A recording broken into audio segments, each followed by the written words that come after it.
Chapter 1. The Strange Death of Lady Evelyn. It was a rainy evening in early spring, when Hercule Poirot received an unexpected invitation that would bring him to the grand estate of Lady Evelyn, Ashford, the renowned socialite, whose extravagant parties were whispered about in London's highest circles, had been found dead. The death was a puzzle, strange, sudden, and surrounded by a veil of confusion. The victim was discovered in her drawing room, her body draped over an ornate chair, an open book clutched in her hand.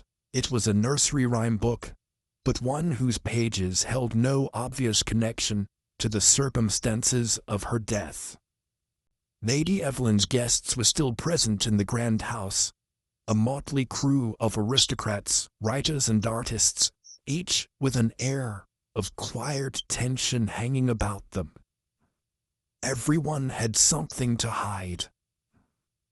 Poirot's mind raced as he absorbed the details, his brilliant gray eyes scanning the room with a meticulousness that few could rival. He could feel the subtle discord in the air, the undercurrent of suspicion that ran through the estate like an invisible thread. A strange note had been found near the body, a verse from an old nursery rhyme scrawled hastily in ink. Ring-a-ring-a roses, a pocket full of posies, a tissue, we all fall down. It was an unsettlingly innocent rhyme, yet it felt out of place, its relevance unclear. Could it be a clue, or was it simply a coincidence? Hercule Poirot's eyes flicked to the gathering of suspects, those closest to Lady Evelyn in her final moments. In the drawing-room, he observed a rather stiff gathering. Sir Marcus Ashford, the widowed husband, whose stern face seemed to suggest a man out of touch with his emotions. Miss Claudia Vale, Lady Evelyn's longtime companion, who could barely conceal her nervousness, and Lord Philip Wellesley, a noted poet whose connection to the victim was less obvious, but whom Poirot instinctively felt had a role to play. Poirot was already forming mental notes, piecing together the personalities and relationships of the small group. There was a feeling of unease that seemed to cling to each person. Yet it was not just the air of mourning. It was the weight of secrets. Lady Evelyn had clearly been no stranger to intrigue, and now her death had created a maelstrom of questions. Before the authorities could arrive, Poirot found himself ushered into the study, where he could meet the key players and begin his investigation. His keen eyes caught every detail, the subtle glint of fear in Miss Vale's eyes, the clenched jaw of Sir Marcus, and the way Lord Philip shifted uneasily at the mention of his name. As Poirot took his seat, he offered a calm but firm introduction, his French accent impeccable. "I am Hercule Poirot.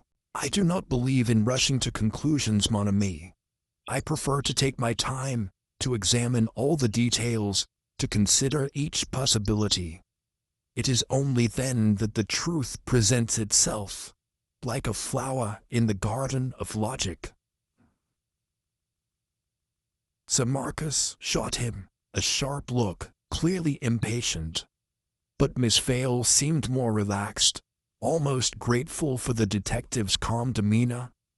Lord Philip, however, was unreadable, his face a study in polite indifference. Poirot wasted no time. "I would first like to speak with each of you," he said, his gaze darting briefly to the open nursery rhyme book lying on the desk. "But before I do, tell me, what do you know of this rhyme?" The question hung in the air, and as the room fell silent, Poirot's little gray cells began to hum with excitement. The first thread had been tugged, and he was already aware that the rhyme held a key, one that would lead him into the heart of the mystery. The clues were subtle, hidden beneath layers of deception, but Hercule Poirot had never failed to uncover the truth. It would only be a matter of time before he untangled the web of lies surrounding Lady Evelyn's death. Chapter 2. The interviews begin. The investigation into Lady Evelyn Ashford's death had begun in earnest. Hercule Poirot, ever the meticulous detective, knew that the first step in solving any mystery was to understand the people involved. With his sharp eyes and even sharper mind, Poirot was determined to uncover the truth hidden beneath layers of deception. His first move was to speak with each of the key players, those who had been closest to the victim in her final hours. Sir Marcus Ashford, Lady Evelyn's husband, had remained largely silent, his stoic demeanor betraying little emotion, but Poirot knew better than to let appearances fool him. There was something about the man, an underlying tension that could not be ignored. Sir Marcus was a man who wore his pride like a cloak, but Poirot could sense that beneath the surface, the man's pride was a fragile thing, easily shattered. Miss Claudia Vale, the late Lady Evelyn's longtime companion, was a woman of composure, but Poirot could feel the nervousness she was trying so hard to suppress.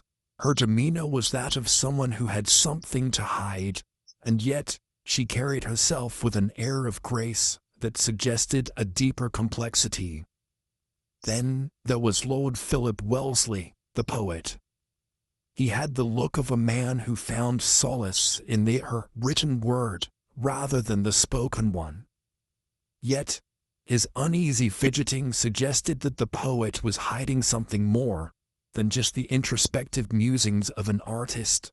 Poirot had already formed a hypothesis about the connection between Lord Philip and Lady Evelyn. It was one that, if proven true, would unravel a series of carefully laid traps. The interview with Sir Marcus Ashford Poirot started with Sir Marcus. His manner was respectful yet firm, as he led the grieving husband into a private study, adjacent to the grand drawing room where Lady Evelyn had been found dead. Sir Marcus sat stiffly in the chair across from Poirot, the tension in his posture betraying a man struggling to maintain composure. His sharply cut suit and carefully groomed hair gave him an air of aristocratic pride. "Sir Marcus," Poirot began, his voice smooth but firm, "I understand this must be a very difficult time for you. However, I must ask you to think back carefully and tell me everything that happened last night. What can you tell me about your wife's final hours?" Sir Marcus cleared his throat, his hands folded tightly in front of him. "My wife was well loved," he said slowly, his voice low. "We had been hosting a small gathering of close friends. There was nothing unusual about the evening, at least not to my knowledge. We were enjoying a light dinner, and then Evelyn retired to her drawing room to read. I followed a short while later, but when I arrived she had already—" He trailed off, his voice cracking slightly. Poirot leaned forward, his gaze unwavering. And what was she reading? Sir Marcus shifted in his seat, clearly uncomfortable with the question. "A book of nursery rhymes," he replied after a pause. "I didn't think much of it at the time. It seemed an odd choice for an adult, but Evelyn was eccentric that way." Poirot took mental note of Sir Marcus's response. The mention of the nursery rhyme book, again. It was the very same book found near Lady Evelyn's body. What connection could it have to her death? Poirot needed more answers. "And did you notice anything unusual about your wife's behavior last night. Anything at all that seemed out of place?" Poirot asked. Sir Marcus looked away for a moment, as though searching his memory. "No," he replied finally. "She seemed perfectly fine. No signs of distress. In fact, she had been in particularly good spirits. Her mood had lightened in recent days, which was unusual for her, but it was welcome." Poirot nodded, taking all of this in. "Very well, Sir Marcus. You may go for now. I may have further questions for you later." As Sir Marcus stood to leave, Poirot's eyes narrowed. He had noticed something about the way the man had reacted to the mention of his wife's mood. It was almost as if the improvement in Lady Evelyn's spirits was something Sir Marcus found suspicious, rather than comforting. It was a small detail, but Poirot knew better than to ignore it. The interview with Miss Claudia Vale next. Poirot turned his attention to Miss Claudia Vale. She had remained largely silent during Sir Marcus's interview, her hands folded neatly in her lap as she sat in the drawing-room, the room where Lady Evelyn had spent her final moments. Poirot had observed her carefully as she watched Sir Marcus's departure, and the slight tension in her posture intrigued him. "Miss Vale," Poirot said, his voice soft yet purposeful as he addressed her in the drawing-room. "May I ask you a few questions?" Claudia turned her gaze to him, her lips curved into a polite but distant smile. "Of course, Mr. Poirot. I am happy to help in any way I can." Poirot's eyes studied her carefully as he spoke. "You were Lady Evelyn's close companion for many years, yes? Perhaps you know something of her recent state of mind. She was in good spirits, according to Sir Marcus." Claudia's smile faltered for a brief moment, her eyes darting to the window before she answered. "Yes, Lady Evelyn had seemed better of late, but it's hard to say for certain. We had our disagreements as any two people would, but we were very close." "Disagreements?" Poirot repeated, his voice carefully modulated. "What kind of disagreements?" Claudia seemed to hesitate before answering. "Nothing of importance, really. Just little things. Lady Evelyn had always been a strong-willed woman, and she had her own ideas about the way things should be. We clashed, but, well, nothing that would have led to anything drastic." Poirot leaned forward slightly. "And what of the nursery rhyme book? Did Lady Evelyn ever mention it to you?" Claudia's eyes widened, and for a moment she seemed taken aback by the question. "A nursery rhyme book? No, I don't recall her ever mentioning it to me, but then again, she had a great many books. Perhaps it was simply a passing fancy." Poirot's gaze never wavered as he observed her response. Claudia's reaction was telling. She had been caught off guard by the question, and yet her answer was swift, almost rehearsed. There was something about it that didn't sit right with Poirot. Was she hiding something?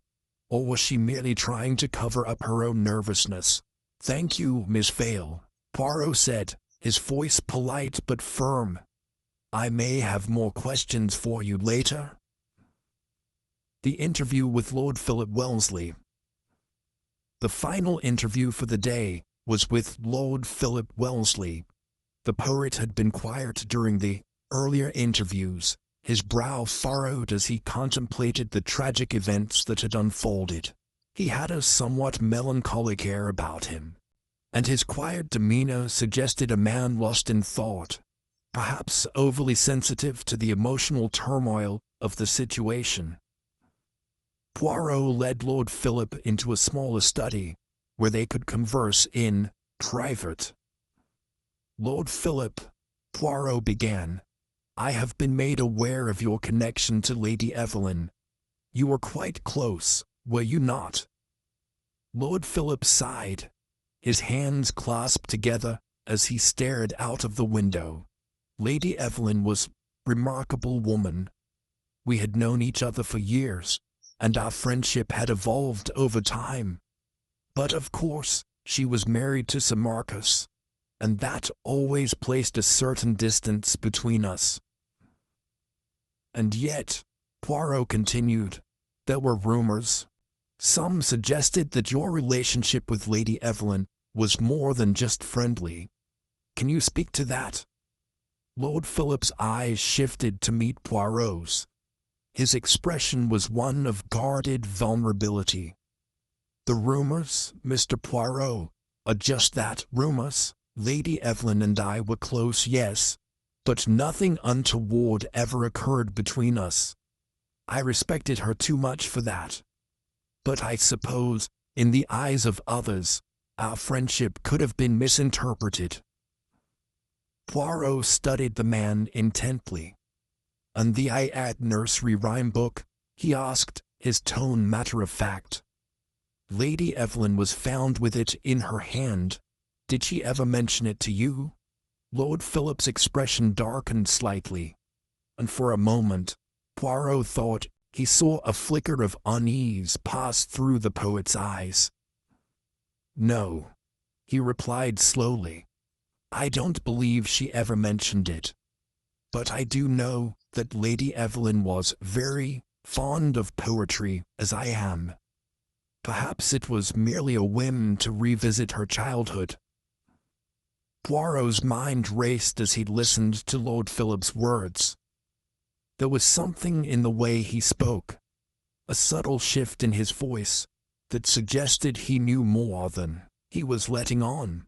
The nursery rhyme book had made its way into the conversation once again, and Poirot could not shake the feeling that it held the key to solving this mystery. The interviews were complete for the day, but Hercule Poirot knew that the case was far from solved. There were still many questions unanswered, and the nursery rhyme seemed to hold more significance than anyone could have imagined. Poirot's mind buzzed with possibilities, but one thing was certain. He was closer than ever to uncovering the truth. The first layer of the mystery had been peeled back, but Poirot was certain that more secrets lay hidden beneath. It was a matter of time before those secrets would be revealed, carefully and with the utmost precision. Chapter 3. The First False Lead. The following morning, Hercule Poirot sat in the elegant drawing-room of Ashford Manor, the sun filtering through the tall windows, casting soft rays of light across the polished wood floors. The house was peaceful. Too peaceful, Poirot thought. It had the stillness of a place that was hiding something. A house where the quiet was too heavy, where beneath every whispered conversation, behind every carefully composed face, secrets lurked. Poirot's little gray cells were already at work, analyzing the details from the previous day's interviews.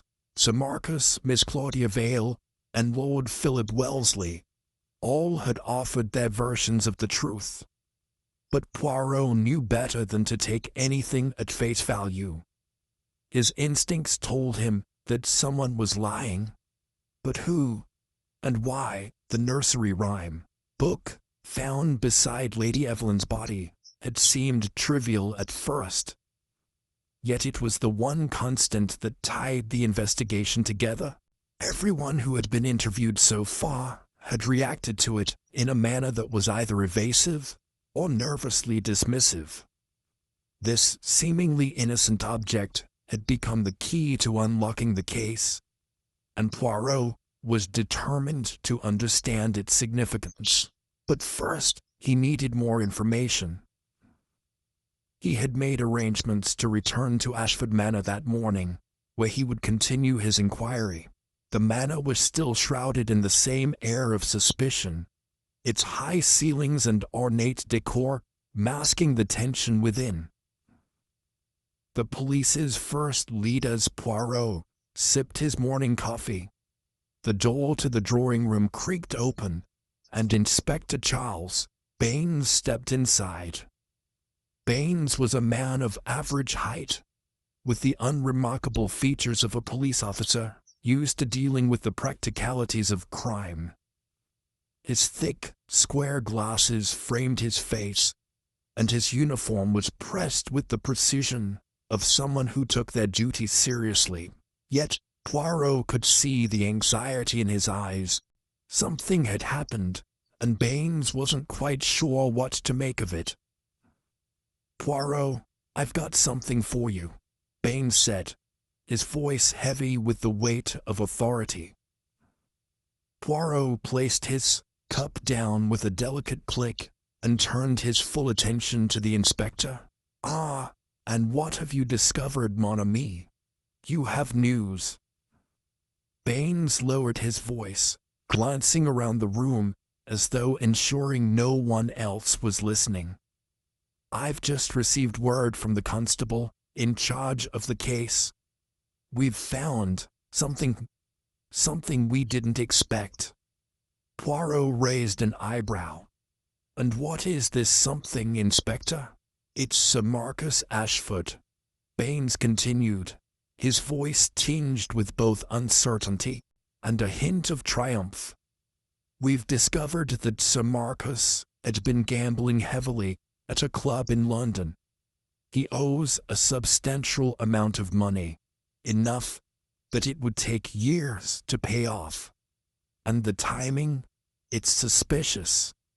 His debt had been mounting over the past few months, and Lady Evelyn would have known about it if she had decided to confront him about it." Poirot leaned back in his chair, his fingers steepled in his signature pose. "Ah, I see. You believe this to be the motive. The husband, caught in a desperate situation, kills his wife to escape his financial woes." Baines nodded. "It fits, doesn't it? And we found a letter in Sir Marcus's desk, one that was written the day before Lady Evelyn's death. Nazino was addressed to her, asking for a meeting at Ashford Manor. It seems he wanted to confess his problems to her, but perhaps it didn't go as planned. Perhaps she threatened to leave him. There could have been a confrontation." Poirot stood up, his eyes narrowed as he processed the information. "I must admit, Inspector, this is an intriguing development, but—" he paused, his mind whirring with the details. "I do not think the case is as simple as you believe. It is too convenient." Baines looked taken aback. "Too convenient?" "Oui," Poirot replied, pacing slowly across the room. "You see, Baines, sometimes the simplest explanation is the one that covers up the most. I believe you are being misled." "But the evidence, Poirot, the debt, the letter, it's all pointing to Sir Marcus," Baines protested. Poirot turned to face him, his expression unreadable. "The evidence you speak of is circumstantial at best. Sir Marcus may be in debt, but that does not mean he killed his wife. It is far too easy to place the blame on the husband. You see, Baines, that is the problem with your reasoning. You are looking for a motive that is obvious, but in my experience, the truth hides itself beneath layers of complexity." Baines frowned, his gaze shifting as he tried to digest Poirot's words. "But what do you suggest, Poirot? If not Sir Marcus, then who?" Poirot smiled softly, the faintest hint of amusement in his eyes. "I do not know yet, mon ami, but I do know that we must look elsewhere. There is a web of deception here, and I intend to untangle it." A visit to Sir Marcus's study, Poirot's first course of action, was to return to Sir Marcus's study. The debt and letter were intriguing, but Poirot was not yet convinced of their significance. He needed to examine the place where Sir Marcus had received his letters. The study where so many important decisions must have been made. As Poirot stepped into the room, he immediately noted the meticulous order of Sir Marcus's desk. Every item was precisely in its place, from the polished silver inkwell to the neatly stacked papers. The room itself was elegant, yet devoid of warmth, much like its owner. Poirot approached the desk and began to examine it carefully. He ran his fingers over the surface of the desk, feeling for any signs of disturbance. "Ah," Poirot murmured softly to himself. "There is something just here." He leaned in closer, inspecting a small, almost imperceptible mark on the edge of the desk. It was faint, but it looked like a smear of ink. Poirot studied it for a moment, before carefully inspecting the papers in the nearby drawer. There were several documents, but one stood out. A contract that appeared to be in the process of being signed. The contract was for a large sum of money. Money Sir Marcus had promised to pay back in monthly installments. But there was a problem. He had yet to make the first payment. Poirot's eyes glinted with realization. "Interesting. Very interesting," he muttered under his breath. "A man in debt, yet still making grand promises. A man who may have been trying to avoid a confrontation with his wife." But even as he mulled over this, Poirot's mind turned once more to the nursery rhyme book. The more he thought about it, the more it gnawed at him. Lady Evelyn's death, the nursery rhyme, the secretive behavior of those close to her. It all felt like a puzzle with missing pieces. Pieces that he needed to find before someone else tried to pin the blame on Sir Marcus. A second crime. Later that afternoon, Poirot was once again in the drawing room, when a constable arrived pale-faced and breathless. "Sir, there's been another incident." Poirot's heart quickened. "Another crime?" "What is it?" he asked, his voice calm but urgent. "It's Miss Vale. She's gone missing. We can't find her anywhere." Poirot's mind raced. Miss Claudia Vale's disappearance was no coincidence. Something was amiss, and it wasn't just Lady Evelyn's death. The whole case was shifting, taking new shapes, becoming more complicated than he had anticipated. Without a word, Poirot stood up, his mind already working through the possibilities.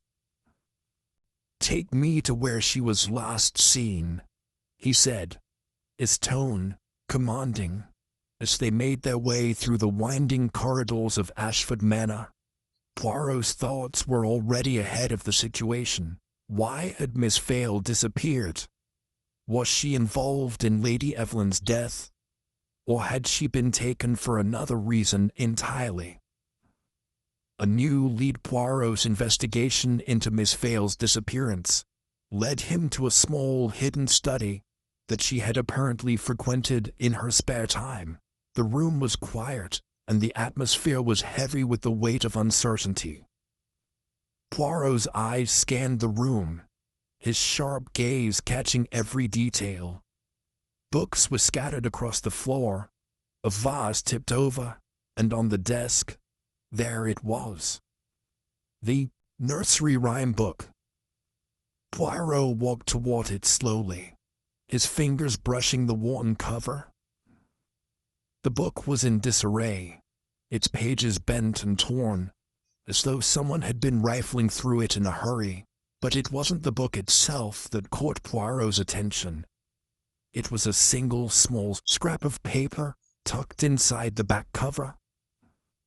He unfolded the paper, his eyes scanning the words written in hurried, scrawled handwriting. Find the rhyme. The answer is in the verse. Poirot's heart raced.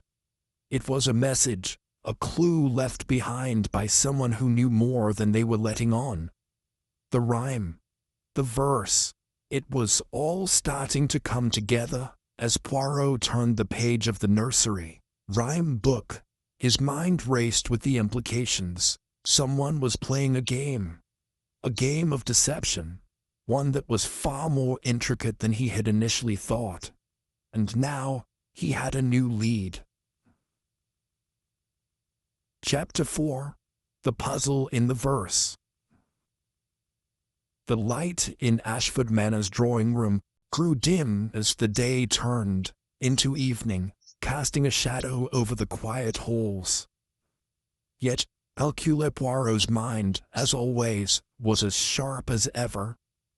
The discovery of the nursery rhyme book in Miss Vale's hidden study had ignited a new wave of curiosity in the great detective.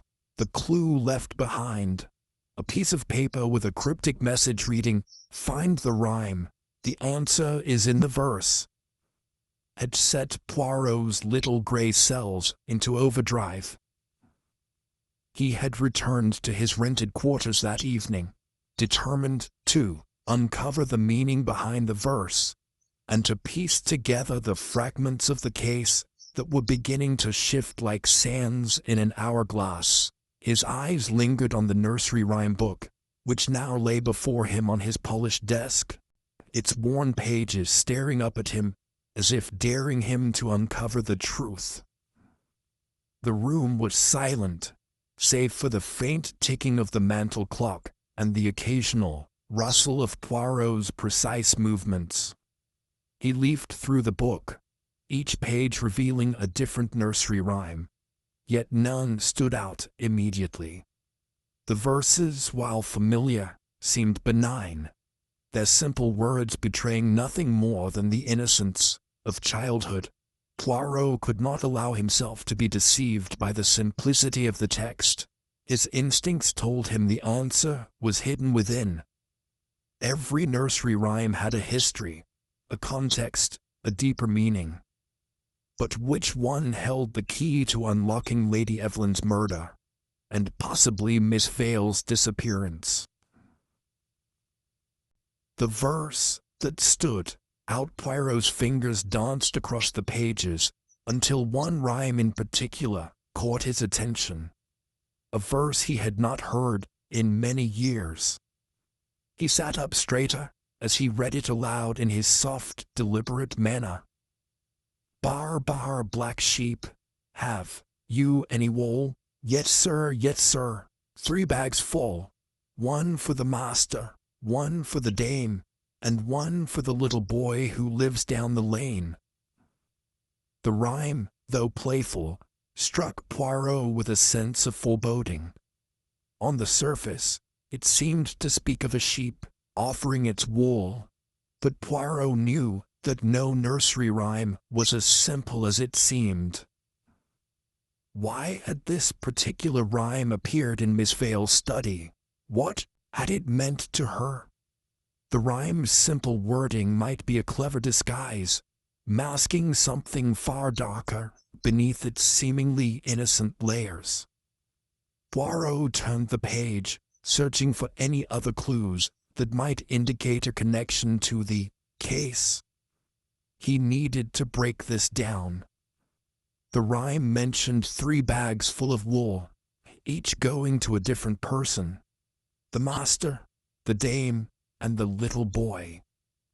The words were mundane, even mundane to the point of being forgettable. Yet Poirot was certain they were crucial. The names master, dame, and little boy had to mean something. The rhyme seemed to set a pattern, an old order of things. Poirot's mind turned to Lady Evelyn. She had been the dame, surely, the matriarch of Ashford Manor. But who were the master and the little boy? The answer, Poirot knew, would soon reveal itself. The book's secret. Poirot could not ignore the strange, almost deliberate way in which the book had been left behind in Miss Vale's study. Nor could he dismiss the possibility that this rhyme was more than just an obscure clue. Perhaps Miss Vale herself had left the rhyme there, knowing that it would mean something to Poirot. But why? And was she involved in Lady Evelyn's murder? Or was she merely an innocent bystander? Poirot closed the book and carefully studied the room once more. The overturned vase, the scattered books, each item spoke volumes to his trained eye. A hurried search, perhaps? No, Poirot decided. It was more than that. This room had been prepared for him to find. Miss Vale had been leading him, step by step, toward something. But what? There was a flicker of realization as he noticed something he hadn't before. On the inside cover of the book, there was a smudge, barely visible, but undeniably there.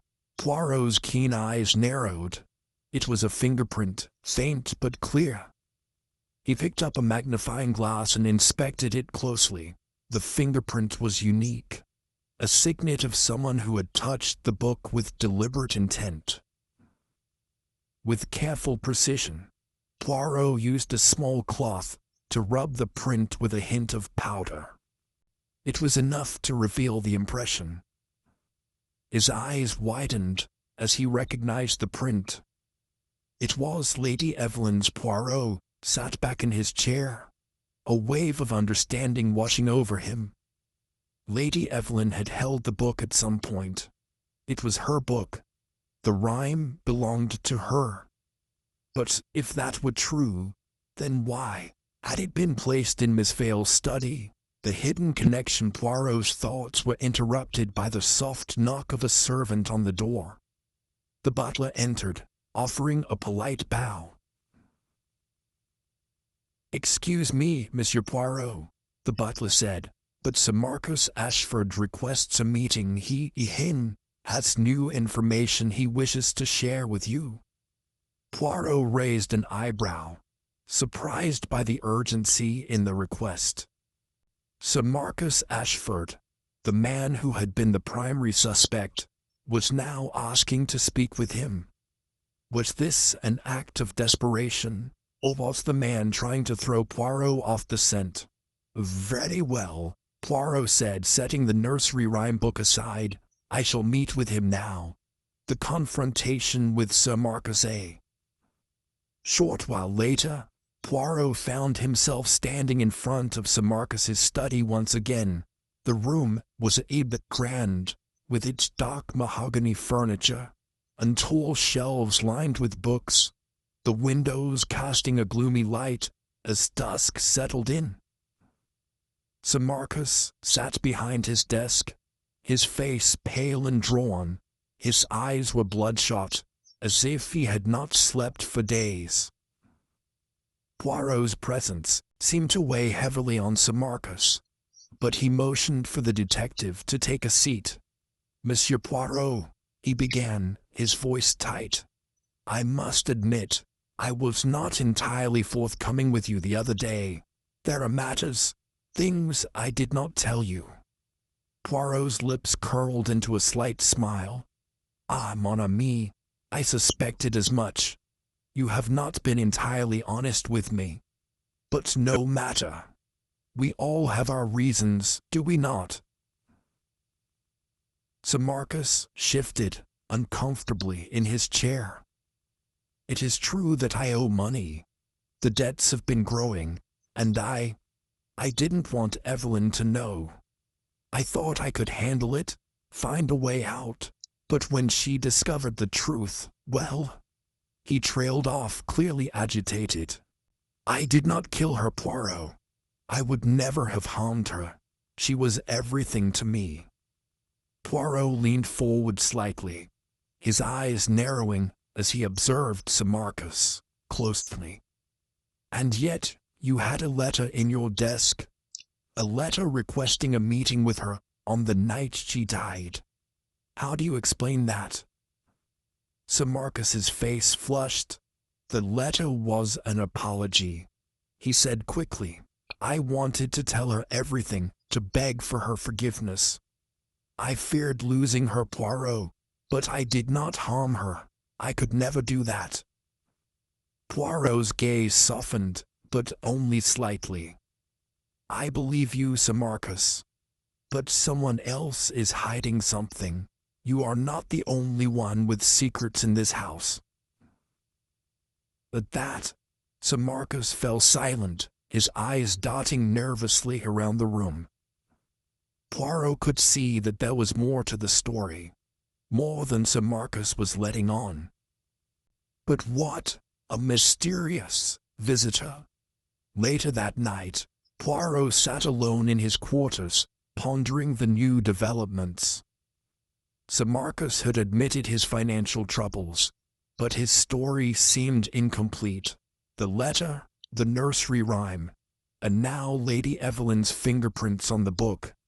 Everything pointed to something larger, something more intricate than a simple domestic dispute.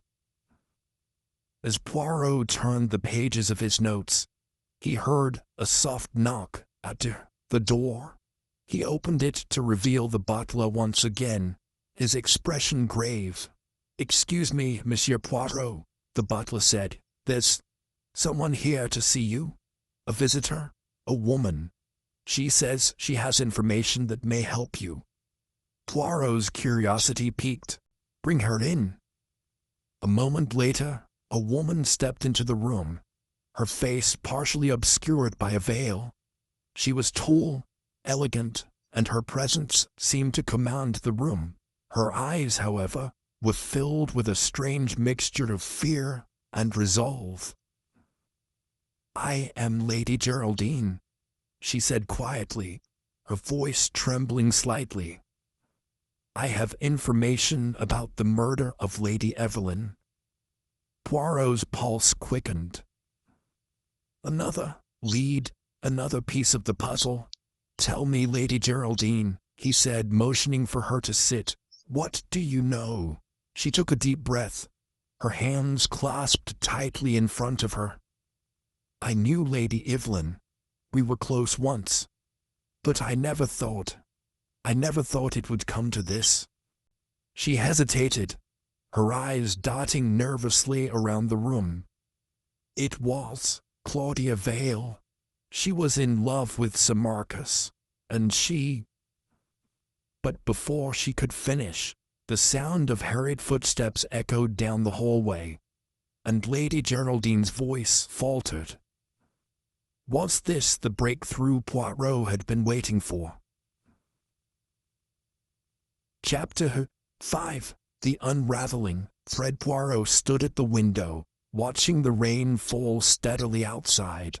The steady rhythm of the droplets hitting the glass was almost hypnotic, mirroring the relentless march of time that seemed to be slipping through his fingers.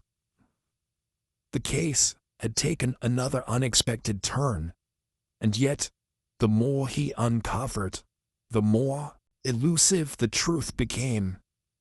Lady Evelyn's murder, Miss Vale's disappearance, the cryptic nursery rhyme, and now the mysterious visitor. Each clue seemed to open up a new set of questions. Lady Geraldine's sudden appearance had startled Poirot.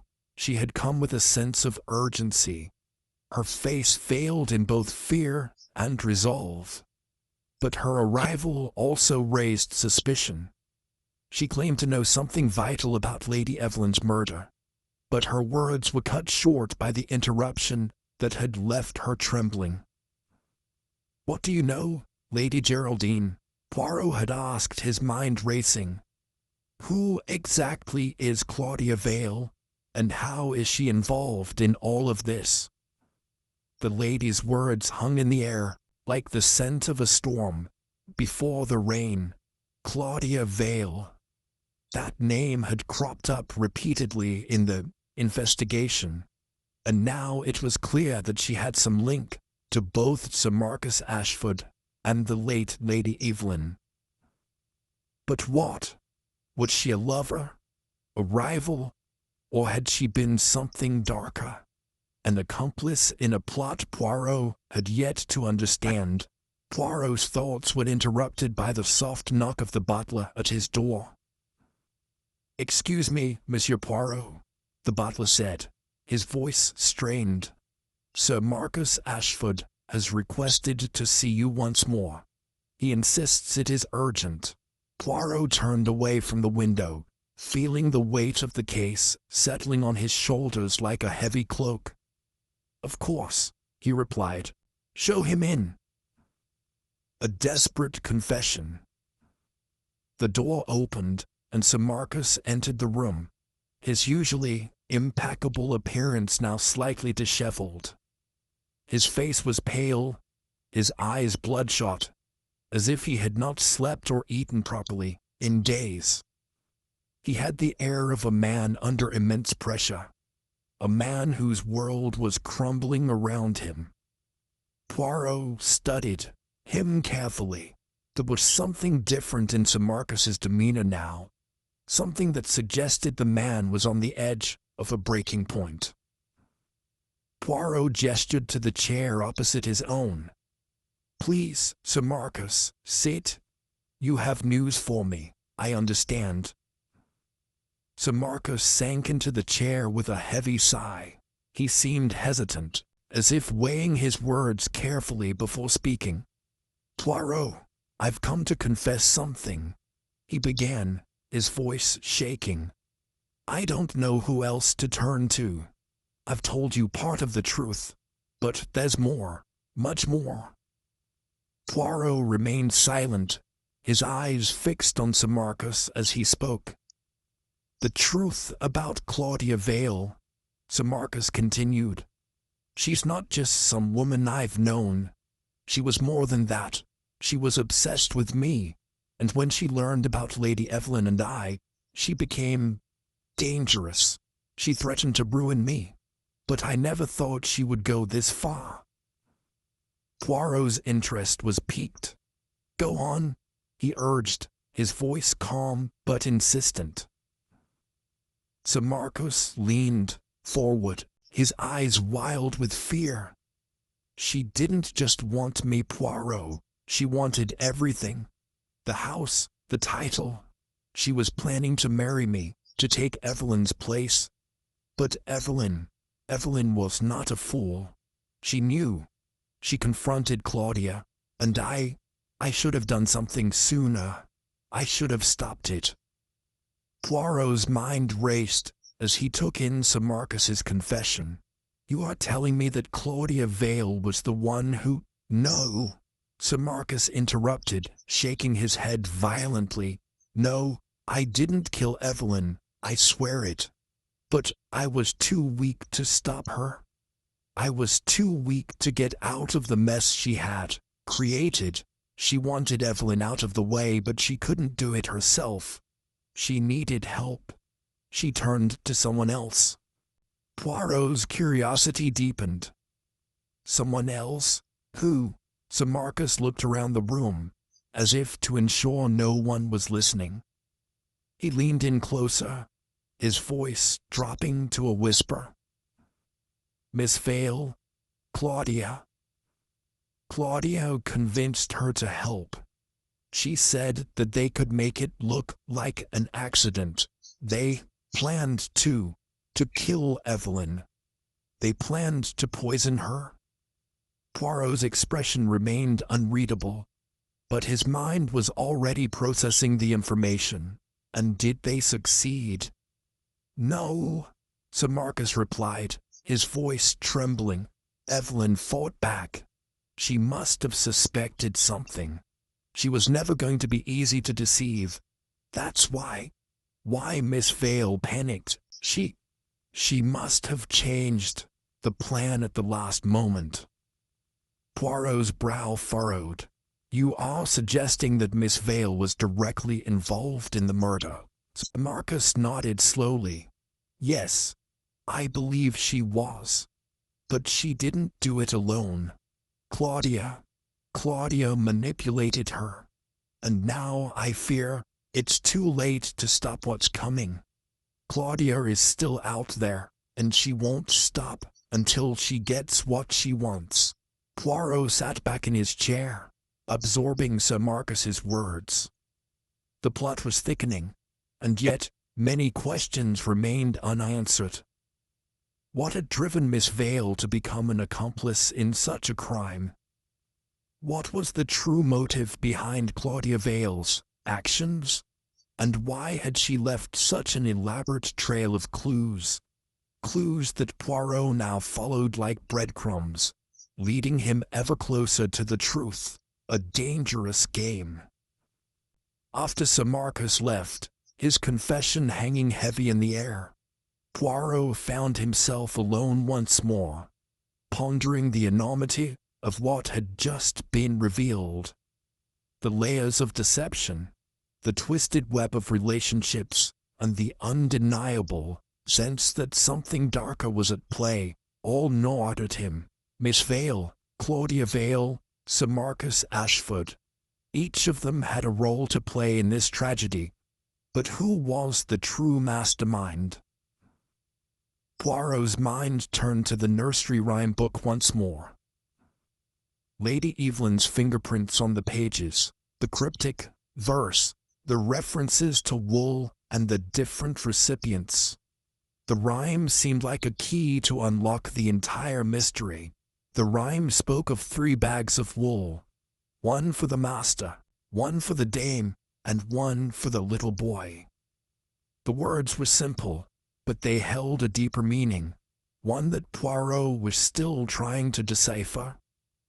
The master, the dame, and the little boy. The rhyme had to refer to 3 people in the household. But who were they? Sir Marcus was the master, of course. Lady Evelyn had been the dame. But who was the little boy? Was it Miss Vale, or someone else?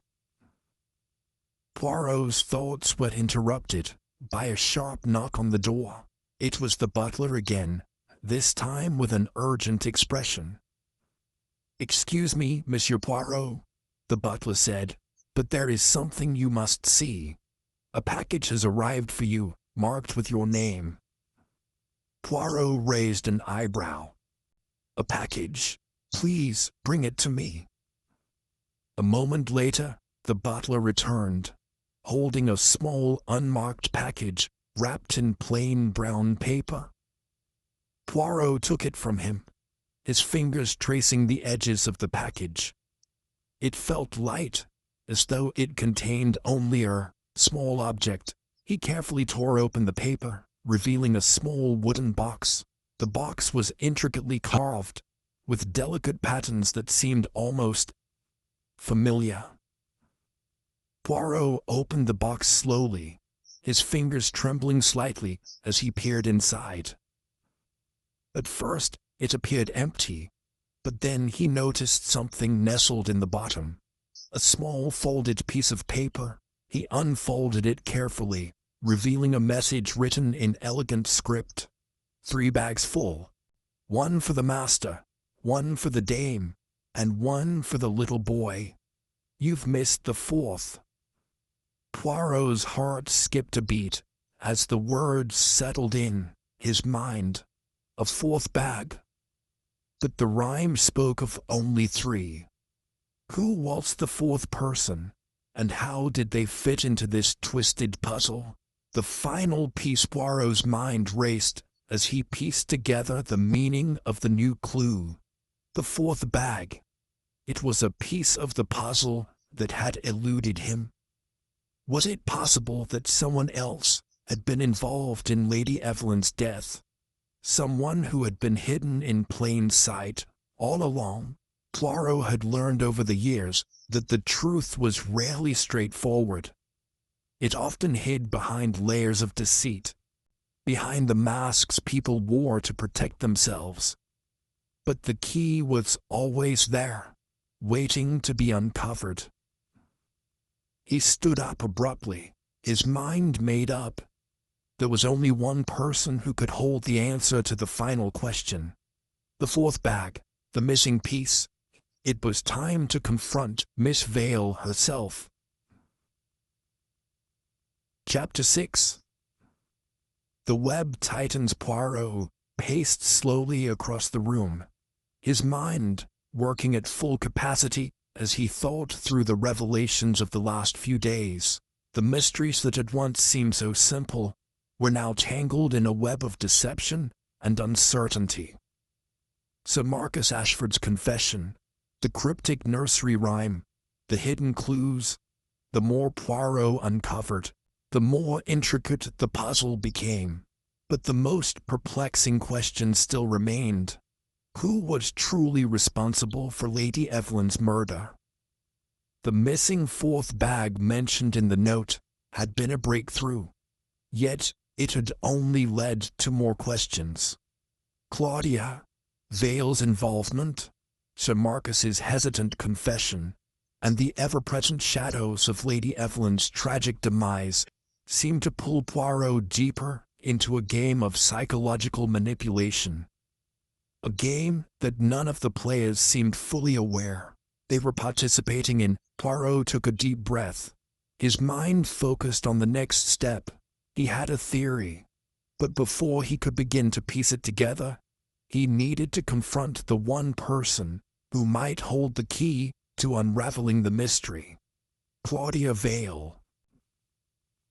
The confrontation with Claudia Vale. Poirot arrived at Claudia Vale's residence the following morning, his posture immaculate as he stood before the door, preparing for what would undoubtedly be a crucial encounter.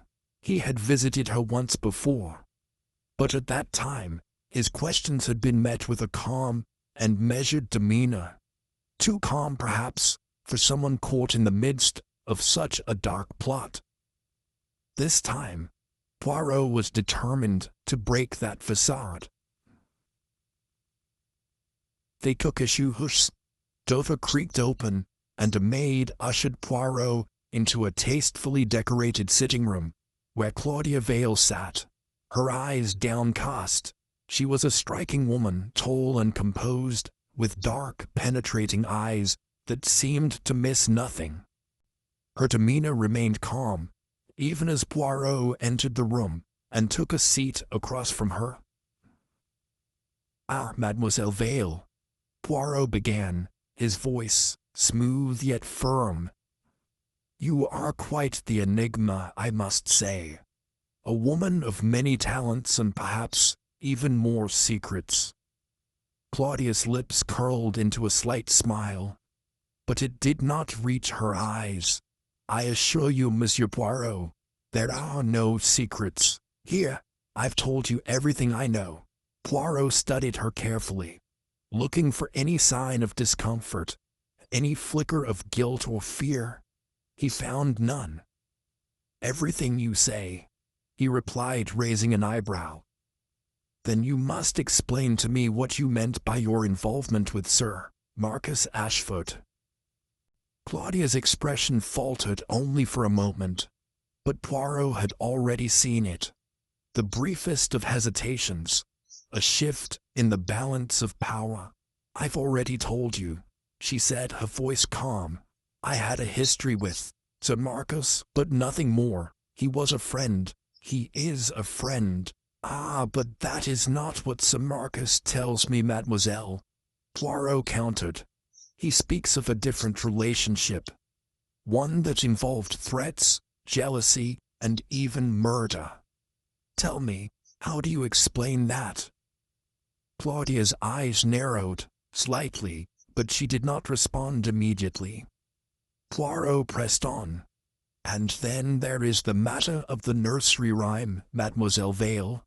You know, the one with the 3 bags of wool. You know of its significance, don't you?" Claudia's posture stiffened, her gaze flickering toward the window for just a moment. Poirot could sense that the mention of the rhyme had struck a nerve. "I do not see what that has to do with anything," she said, her voice icy. Poirot leaned forward, his eyes locking with hers. "Everything, mademoiselle. The rhyme speaks of 3 bags. One for the master, one for the dame, and one for the little boy.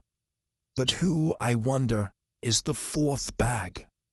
You see, I have been searching for that fourth bag, and I suspect it is much closer to you than you would like to admit. Claudia's lips tightened into a thin line, but Poirot could see the wariness in her eyes. She was hiding something, and Poirot was determined to uncover it, a glimpse of the truth. There was a long silence between them.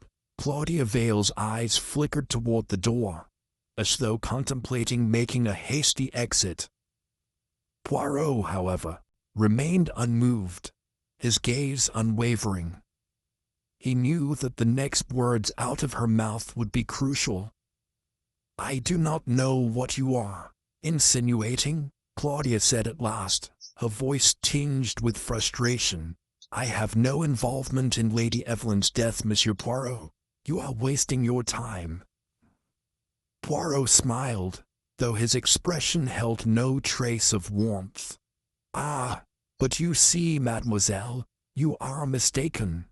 I am not wasting my time. I am simply searching for the truth as I always do." A beat passed, and then Claudia seemed to crumble beneath the pressure. Her shoulders sagged, and she let out a long, weary sigh. "Perhaps it is time you learned the truth then. But I warn you, it is not a story I wish to tell." Poirot leaned forward, his eyes glinting with sharp intelligence. "Tell me, Mademoiselle Vale, the truth, all of it." Claudia hesitated for a moment before speaking, her voice low and filled with emotion. "Lady Evelyn knew.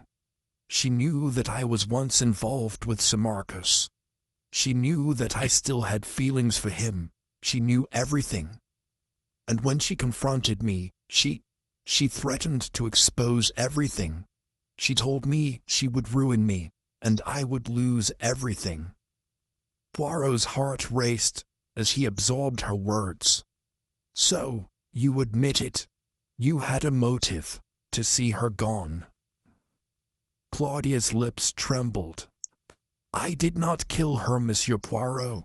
I swear it. But I did have a part in it. I tried to convince her to leave Sir Marcus, to let him go, but she refused. She said she would never give him up. And when she wouldn't listen, I turned to someone else for help." Poirot's mind began to race. This was the breakthrough he had been waiting for. Someone else? Who? Claudia's eyes filled with sorrow, and for the first time, Poirot saw a crack in her composed exterior. "I turned to Miss Vale. I convinced her that Lady Evelyn would destroy us both. We needed to stop her before it was too late." Poirot's pulse quickened as Claudia continued, "But I never intended for it to go this far. Miss Vale, she wasn't like me. She was desperate. She didn't hesitate. She took matters into her own hands, and before I knew it, Lady Evelyn was dead." Poirot felt a chill creep down his spine as the full weight of the confession settled upon him. Claudia Vale had been an accomplice, but she had not been the one to strike the fatal blow. The true killer, it seemed, was someone even more dangerous than he had imagined. The revelation Poirot stood up suddenly, the pieces of the puzzle finally falling into place. He could no longer ignore the facts. The involvement of Miss Vale, her sudden disappearance, and the strange behavior of those closest to Lady Evelyn. All of it pointed to a single truth. But there was more. "Where is Miss Vale now?" Poirot asked, his voice tight with urgency. Claudia's face went pale as she stood from her seat. "I don't know. She disappeared the night of the murder. I tried to stop her, but it was too late. Poirot's mind raced, his thoughts connecting the dots faster than he could process them.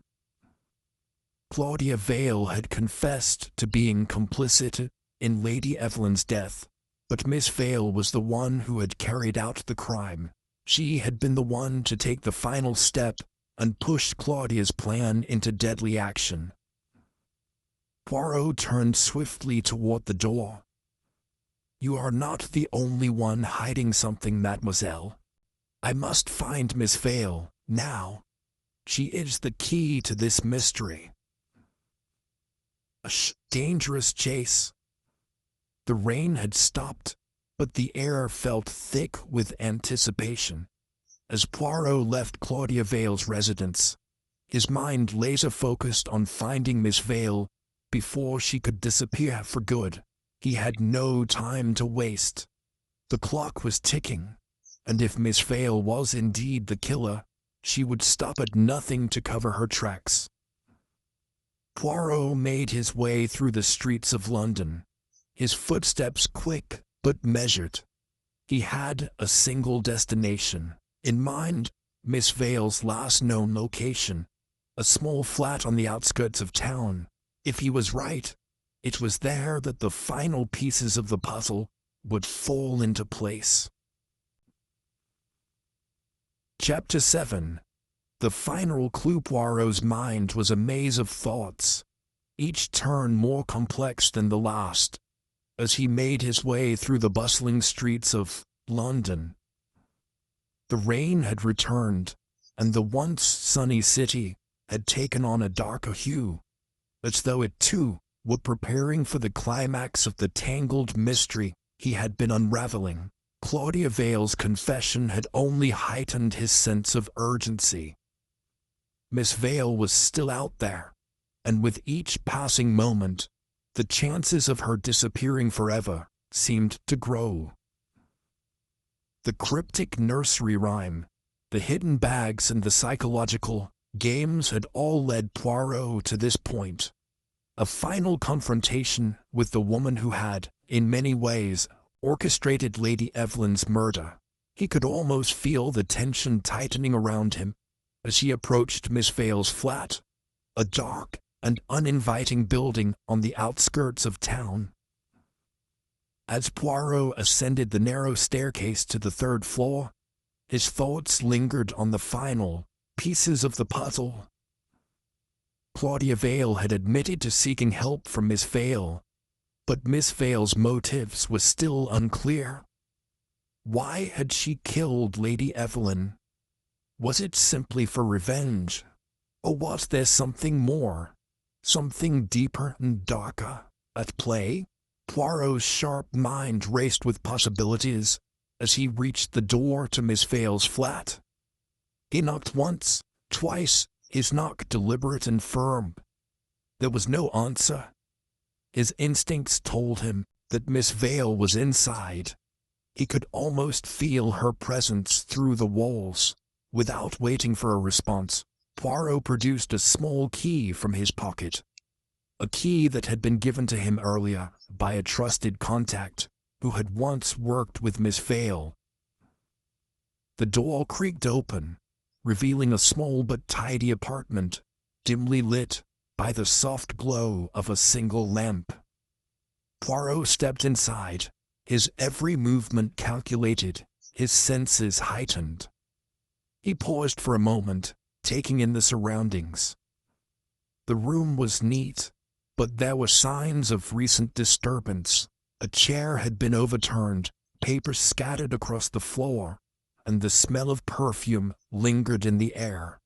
Miss Vale had been here recently. Poirot moved through the apartment with the precision of a man on a mission. He knew the truth was close, and with every step, he could feel the weight of the mystery pressing in on him. His eyes scanned the room, picking out the smallest details. A torn envelope on the floor, a faint trail of red lipstick on the edge of her glass. The scent, of freshly burned incense hanging in the air.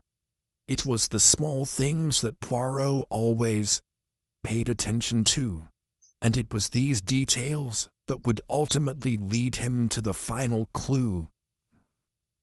The search for the final clue. Poirot moved to the desk, carefully sifting through the scattered papers.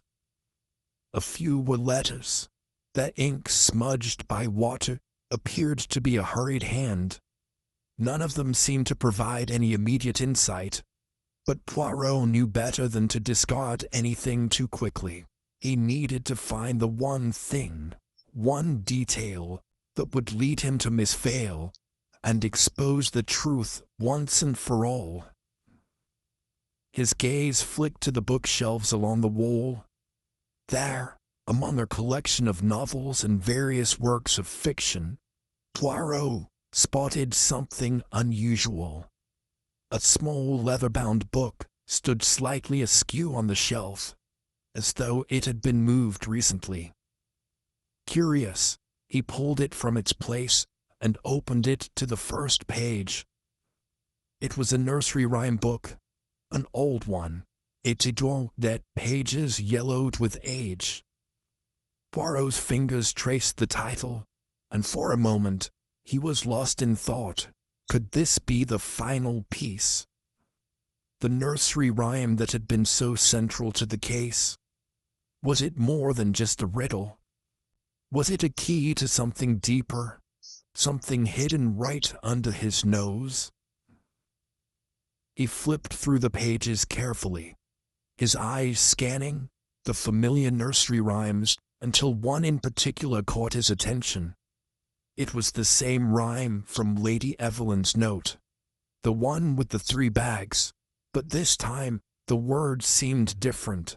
1 bag for the master, 1 bag for the dame, 1 bag for the little boy, and 1 for the flame.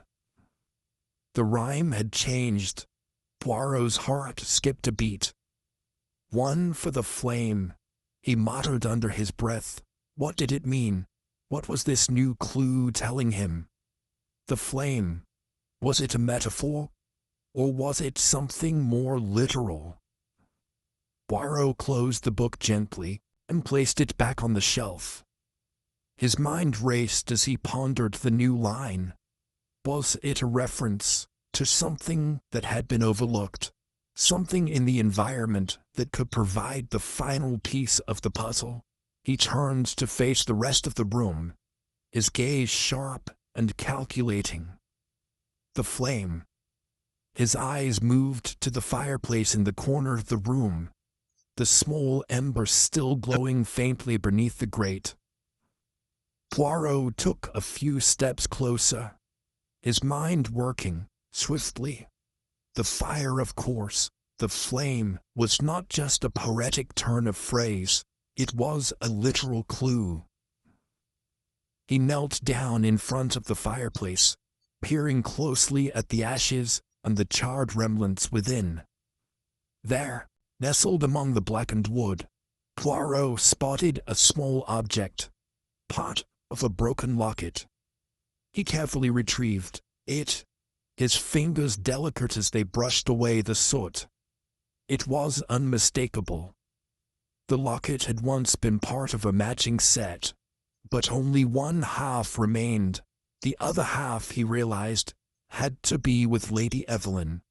This was the final clue, the link between Miss Vale, Claudia Vale, and the murder of Lady Evelyn. Poirot stood, the locket in his hand, and looked around the room. Everything was starting to fall into place. The rhyme, the flame, the locket. It all pointed back to one crucial detail, the motive behind the murder. Miss Vale had not just killed Lady Evelyn out of jealousy or anger. She had done it to claim something of immense value. The locket was not just a trinket, it was a key to something far more significant. But why had she hidden it in the fire? Why destroy it if it was so important?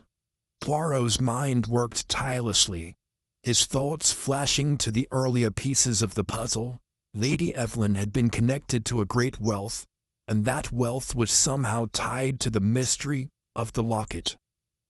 But who stood to gain the most from Lady Evelyn's death? It was time to return to the suspects. The gathering of the suspects. Poirot left Miss Vale's apartment with a renewed sense of purpose. The final clue had given him the key he needed, but there were still questions that lingered. How could Miss Vale, in all her desperation, think she could escape the consequences of murder? And what of Claudia Vale? Had she known about the locket's significance? It was time to confront them both, to force them to reveal the truth. The gathering of suspects was imminent. Poirot had invited all of them to meet him at the estate of Lady Evelyn, where the tragedy had unfolded. It was there, under the cold grey skies, that Poirot would piece together the final truths and reveal the identity of the killer. As the suspects arrived one by one, Poirot observed them carefully, noting every detail: their body language, their expressions, the way they interacted with one another. Every movement spoke volumes, and Poirot was ready to listen. First, there was Claudia Vale, standing tall and composed as always. But Poirot could see the anxiety in her eyes, the way she kept glancing toward the door, as though expecting someone to walk in. Sir Marcus Ashford, too, was visibly uneasy, his hands clasped tightly in front of him, as if to steady himself against the growing tension in the air. And then there was Miss Vale, her presence as cold and distant as ever, but her eyes flickering with something else, something Poirot could not quite place. He was certain now that she knew her time was running out, and it was only a matter of moments before the truth would come spilling out. The final reveal. Poirot stood before the group, his expression calm but intense. He knew that the moment had arrived, the moment when the tangled web of lies and deception would finally be unraveled. He held up the broken locket, its pieces gleaming under the dim light. "This," Poirot began, his voice steady, "is the key to the entire mystery." The locket was hidden in the flames, perhaps as a way to destroy the evidence. But it is not the flames that tell the true story. It is the locket itself. Claudia Vale's eyes widened as Poirot continued. This locket, once belonging to Lady Evelyn, contained a secret. The second half of it, the one Miss Vale had, contained a document, a deed, a will, a transfer of wealth. But only one half of the locket could be found, and that half had been destroyed in the fire. Miss Vale stiffened, her face pale. Poirot's eyes never left her. "You knew, Miss Vale. You knew that if Lady Evelyn died, you would inherit her wealth. That is why you killed her. But you never expected the locket to be found." The room fell silent. Claudia Vale seemed to collapse inwardly, her shoulders sagging as the weight of the truth came crashing down on her. Poirot turned to face the others, his voice firm. "It was Miss Vale who killed Lady Evelyn. She did it for the inheritance, for the wealth that would pass to her once Lady Evelyn was gone." Chapter 8. The last secrets revealed. The rain had stopped, leaving behind a thick fog that clung to the city's buildings like a shroud. As Hercule Poirot stood outside the grand doors of Lady Evelyn's estate, the air was heavy with anticipation. The mystery had reached its final moments, and he could feel it in the very bones of the case. The pieces of the puzzle had fallen into place. But there was something more, something deeper, that needed to be uncovered before the truth could truly be laid bare. Inside, the assembled suspects were all uneasy. Claudia Vale sat in her usual poised manner, her hands folded neatly in her lap, but her eyes were darting to and fro, as if she was searching for an escape. Sir Marcus Ashford, the dashing and seemingly affable gentleman, appeared far less composed than usual, his brow furrowed, his fingers twitching nervously. Miss Vale, who had been the subject of Poirot's keen scrutiny ever since the locket was discovered, stood near the fireplace, her back straight, but her eyes betraying a storm of emotions. It was clear that she knew the game was up. Poirot had spent the entire evening preparing for this moment. He had gathered his thoughts, scrutinized every clue, and now the time had come to confront the heart of the mystery head-on. He needed to press further. There were still loose ends, threads that, if pulled just a little harder, would reveal the final secrets buried beneath the surface. The confrontation. Poirot looked at each of them in turn, his piercing gaze locking onto each suspect, his face a mask of composure. Yet, beneath that calm exterior, his mind was whirling. The broken locket, the rhyme, the fire. It was all connected. But there were still things that didn't make sense.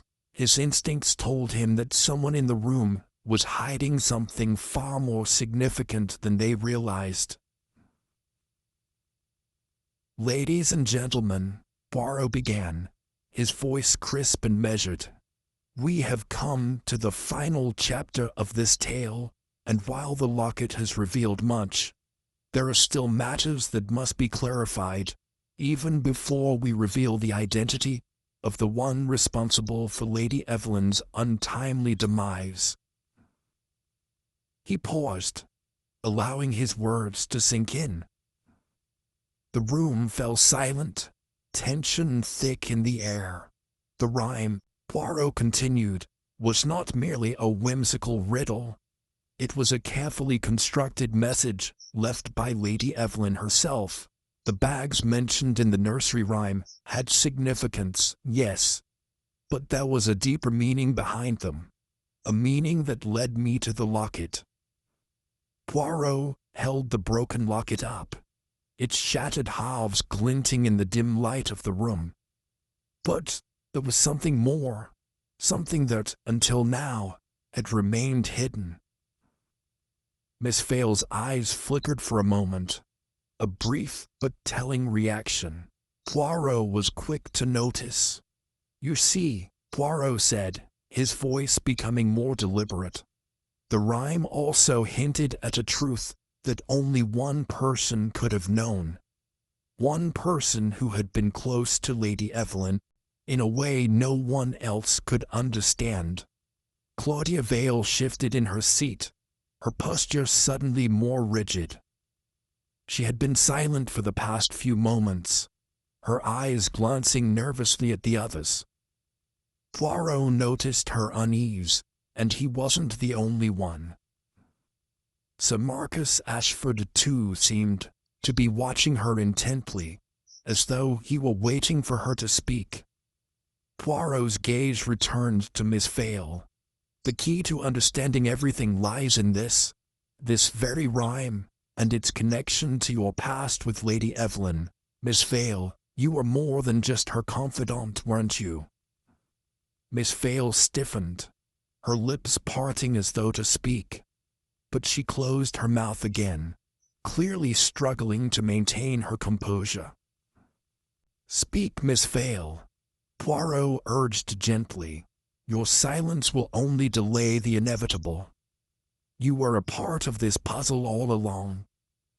The woman stood still, her face a mask of conflict, before she finally let out a sharp breath. Her eyes narrowed, and she met Poirot's gaze head-on. "Yes," she said softly, almost as if confessing to a personal burden. "I was more than a confidant. I was her lover." The hidden truth. There was a collective gasp in the room.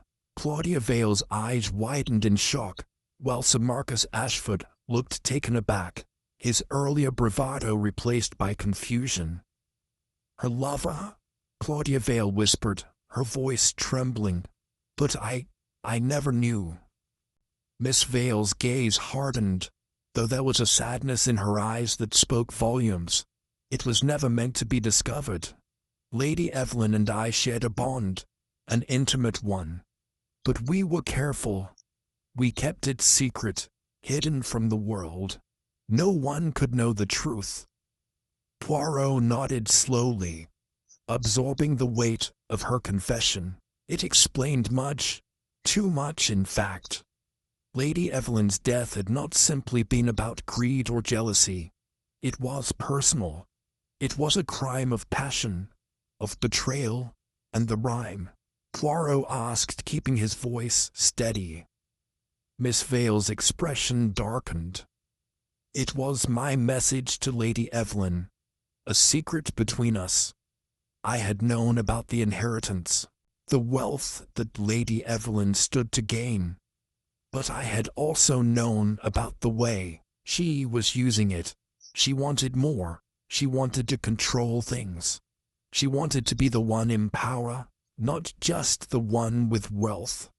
And so, I knew that, in the end, it would be either her or me." Poirot nodded thoughtfully. "So, you used the rhyme to signal your intentions, to let Lady Evelyn know you were prepared to do anything to ensure your future? But that was not enough, was it?" Miss Vale's lips curled into a grim smile. "No, it wasn't. Lady Evelyn was clever, too clever. She realized what I was doing and decided to outmaneuver me. She tried to use the locket to secure her control, to remove me from the equation entirely. That was the moment I knew. I had no choice but to act." Claudia Vale's voice trembled as she spoke, a mix of disbelief and horror in her tone. "But you killed her. You had to," Miss Vale interrupted sharply. "She was going to ruin me. She was going to expose everything she knew about the locket and its significance. She knew what I had done, and she had every intention of using it against me. I had to make sure she never spoke again." Poirot watched her carefully, his mind piecing together the events in the room. It wasn't just the murder of Lady Evelyn that was at play here. It was the twisted, complicated emotions of two women caught in a dangerous web of secrets, lies, and power. The confession of Claudia Vale. Claudia Vale shifted uncomfortably in her seat, her gaze now cast downward. She had been quiet for too long, but the weight of the truth seemed to force her hand. "It was my fault," she said in a low voice, barely audible. I encouraged Miss Vale to take that final step. I had my own reasons, yes, but I did not think it would end like this. I did not think it would lead to her death." Poirot's sharp eyes flicked toward Claudia. "And what were your reasons, Miss Vale? What was it that you wanted?" Claudia hesitated for a long moment before speaking again. "I wanted the inheritance. I wanted Lady Evelyn's wealth. But I did not expect Miss Vale to take matters into her own hands. I thought the locket would be enough to get me what I wanted. But Miss Vale, she didn't care about the wealth. She cared about her own survival." The realization struck Poirot like a thunderclap. "So it was you who set this in motion. You planted the seed of doubt in Miss Vale's mind. You convinced her that the only way out was to kill Lady Evelyn.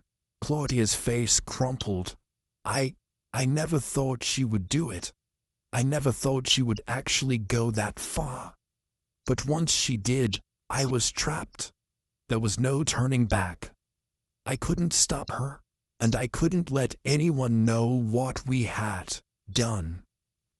Poirot watched the two women closely, his mind calculating, weighing their words carefully. It was clear now that Miss Vale and Claudia Vale were bound together in more ways than one. The locket, the rhyme, the murder. It all fit together in a twisted tale of betrayal, deception, and greed. The final moments, with the truth now laid bare, Poirot addressed the group. The crime has been solved, but the consequences will be far-reaching. Lady Evelyn's death was the result of a complex web of emotions, secrets, and lies.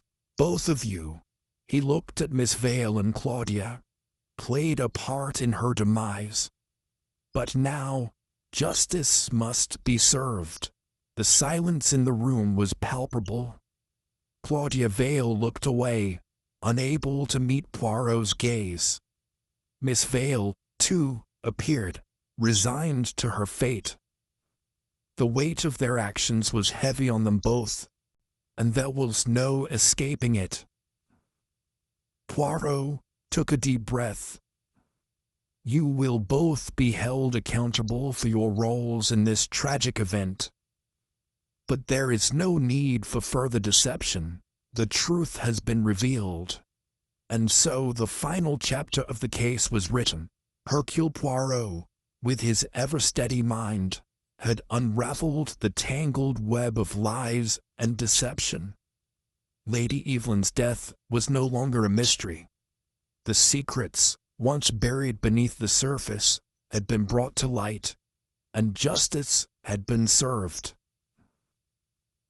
Chapter Chista. A twist in the tale. The sound of the rain against the windows had stopped, and with it, the air seemed to settle into an eerie calm.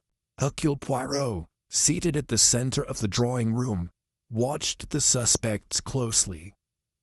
There was something in the silence, something lingering in the atmosphere that suggested the case was not yet finished.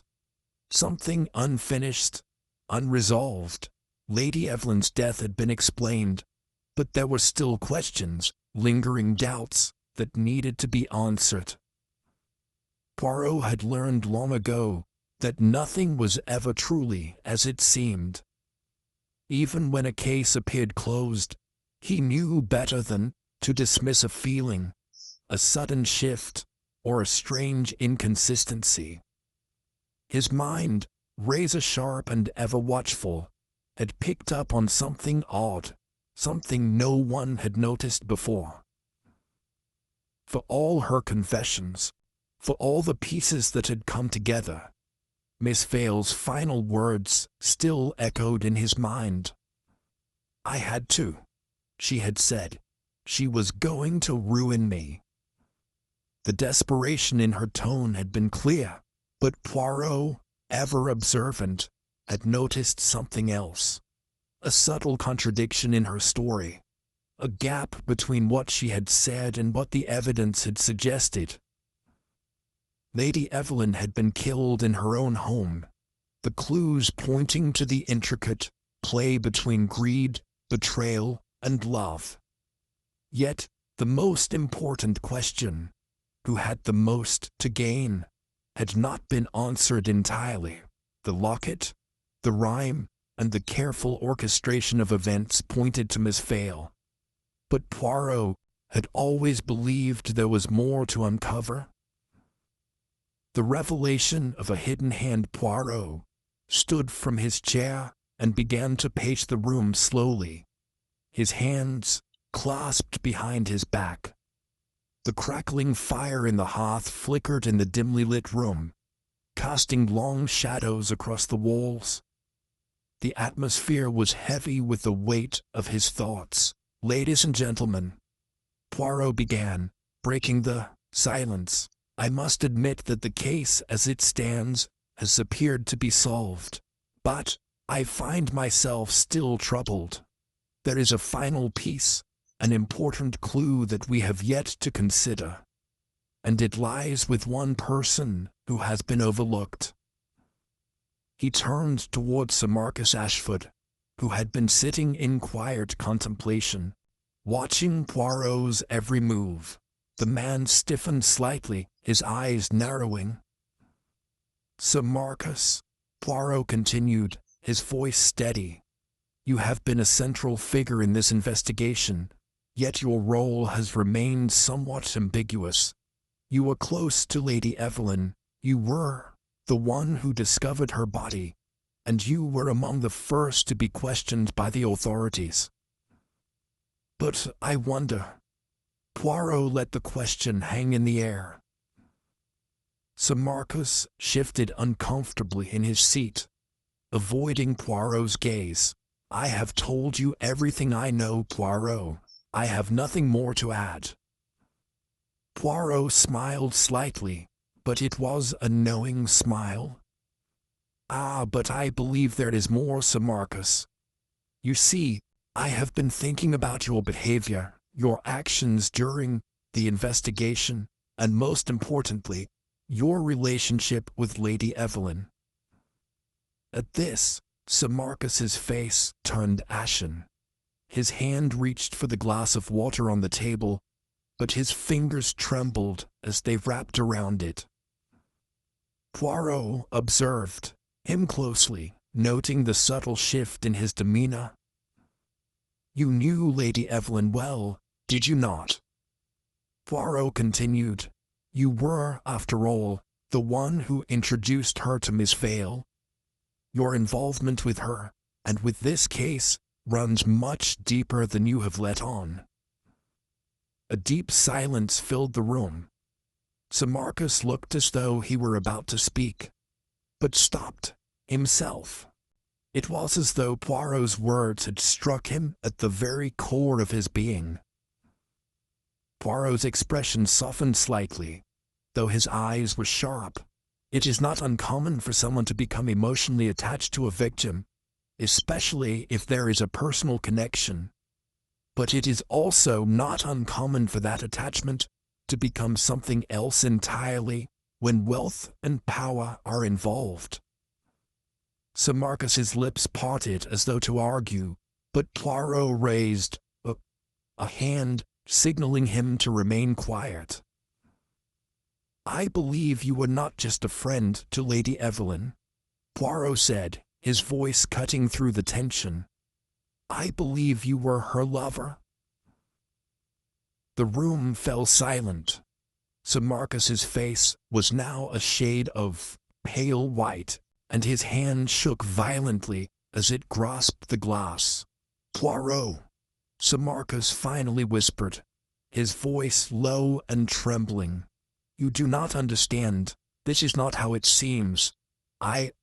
Poirot raised a hand to silence him, stepping closer to the man. "Sir Marcus," he began again, his voice calm yet unyielding.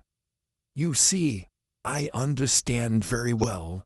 You were deeply involved with Lady Evelyn, and when she began to distance herself from you and grow closer to Miss Vale, you began to lose control." The unraveling of motives. Claudia Vale, who had been listening with bated breath, now spoke up, her voice shaking slightly. "But why, Poirot? Why would Sir Marcus kill her? He was in love with her, wasn't he?"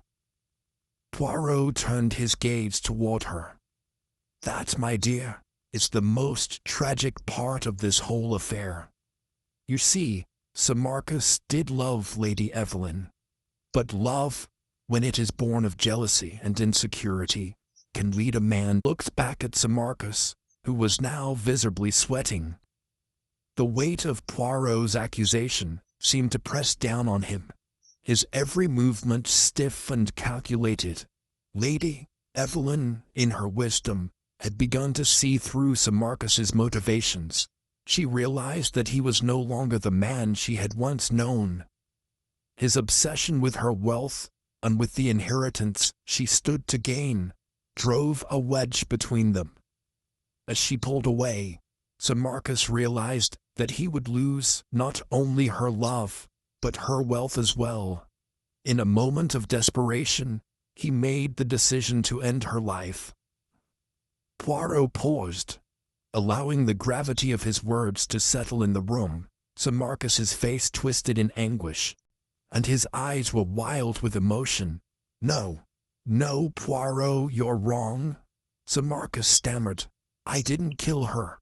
I loved her. I would never." Poirot's gaze was unflinching. "But you did, Sir Marcus. You killed her not because of hatred, but because of fear. Fear of losing everything." The room was still save for the crackle of the fire.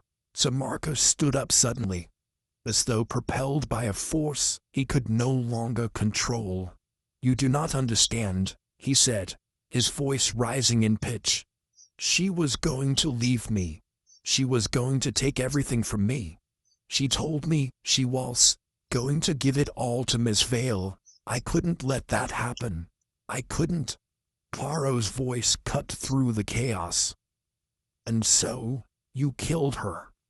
You used the locket as a means to frame Miss Vale, knowing it would point the authorities in her direction. But the truth always finds a way to the surface, Sir Marcus." For a moment, Sir Marcus stood there, his shoulders sagging in defeat. The revelation, the truth of his own actions, seemed to weigh heavily on him. Poirot did not move, did not speak. He simply watched as the man crumbled under the weight of his guilt. The final pieces. After a long moment, Sir Marcus collapsed back into his chair, his face in his hands. "I never meant for it to go this far," he whispered, his voice hoarse. "I never wanted her to die, but the fear of losing everything, it consumed me." Poirot nodded, his expression somber. "Fear is a powerful motivator, my friend. It can drive a person to do terrible things." Claudia Vale's eyes were wide with shock and disbelief. She had been right all along. Her suspicions about Sir Marcus's involvement had proven true. But there was no satisfaction in the revelation. There was only sorrow, the sorrow of a life taken too soon, and the destruction that had been left in its wake. "You will pay for your crime, Sir Marcus," Poirot said softly, his voice steady. "But at least now, the truth is known." The room fell silent once again, the weight of the truth settling over them all. There would be no more lies, no more secrets. The mystery had been solved, but the cost of uncovering it had been high. Justice had been served, but the toll on those involved would never be fully erased. Poirot turned toward the door, his work complete. "It is time for the authorities to take over," he said. "The rest is beyond my control." Chapter 10. The Final Deductions. The storm had finally passed, leaving behind a quiet, almost oppressive calm. The mansion, once a bustling hub of secrets and whispers, was now a place of haunting silence. As Poirot stood in the drawing room, the air thick with the weight of the truth, he allowed himself a moment of reflection. His task was almost complete. The last pieces of the puzzle had fallen into place. All that remained was the final act, the unraveling of the entire mystery, before the authorities could take their charge. Claudia Vale, who had been sitting at the edge of the room, her face pale with the realization of Sir Marcus Ashford's guilt, stirred and approached Poirot. Her eyes, wide with shock and disbelief, met his with a mixture of gratitude and sorrow. "Poirot," she said quietly, her voice soft but clear, I'd never imagined it would be him. I thought—" She paused, a hand going to her throat. "I thought I knew him. But now I see how blind I was." Poirot regarded her with sympathy. He had watched her struggle throughout the investigation, her every move filled with doubt, uncertainty, and most painfully, the weight of her own guilt. Her feelings for Lady Evelyn had been true, yet she had been manipulated by those around her. And though the truth had come to light, the pain of discovery was no less severe. "Ah, Mademoiselle Vale," Poirot said gently, "you must not blame yourself. The mind is often clouded by emotions, and in matters of the heart, we can be blind to what is right before us. But you are a woman of integrity. You have suffered, yes, but you will rise above it." She nodded silently, her eyes glistening with unshed tears. She had believed in Sir Marcus, had even trusted him. And yet it was he who had orchestrated the tragedy that had torn apart her life. But she was strong, and Poirot knew that in time she would find a way to move forward. Poirot turned back to the room. All of the suspects were now gathered in the grand hall, waiting for his final explanation. The mystery had been resolved, but Poirot's meticulous nature demanded that the full story be told. It was not just about solving the crime, it was about illuminating the truth in a way that left no room for doubt.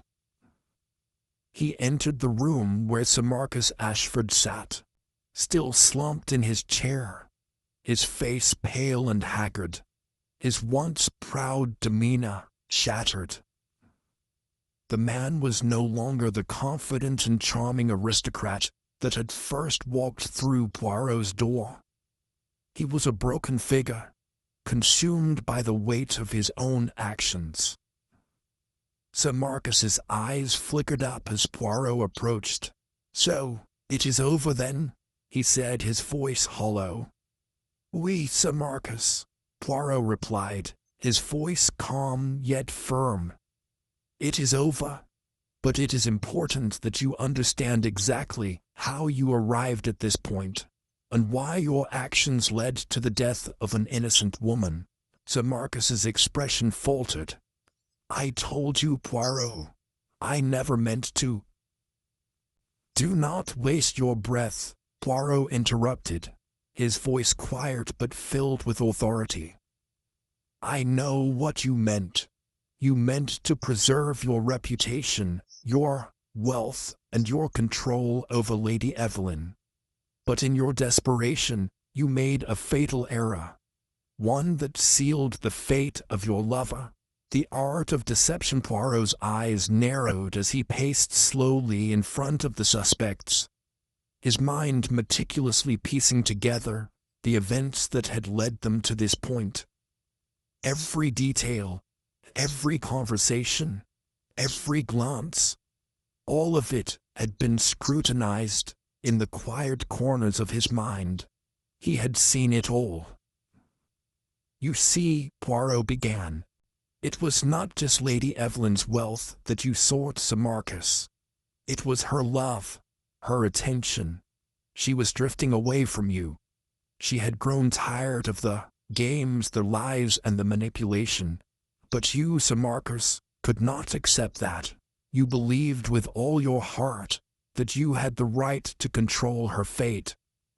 You were willing to do anything to ensure that she remained yours, even if it meant taking her life." The room was quiet, save for the soft rustling of fabric as Sir Marcus shifted in his seat. Claudia Vale, still standing at the side, looked from Poirot to Sir Marcus, her face a study in disbelief. She had never suspected Sir Marcus could be capable of such cruelty. But as Poirot continued to speak, the pieces of the puzzle began to fall into place. The locket, the nursery rhyme, the subtle clues, all of it pointed to Miss Vale as the killer. She was the obvious suspect, the one with the most to gain.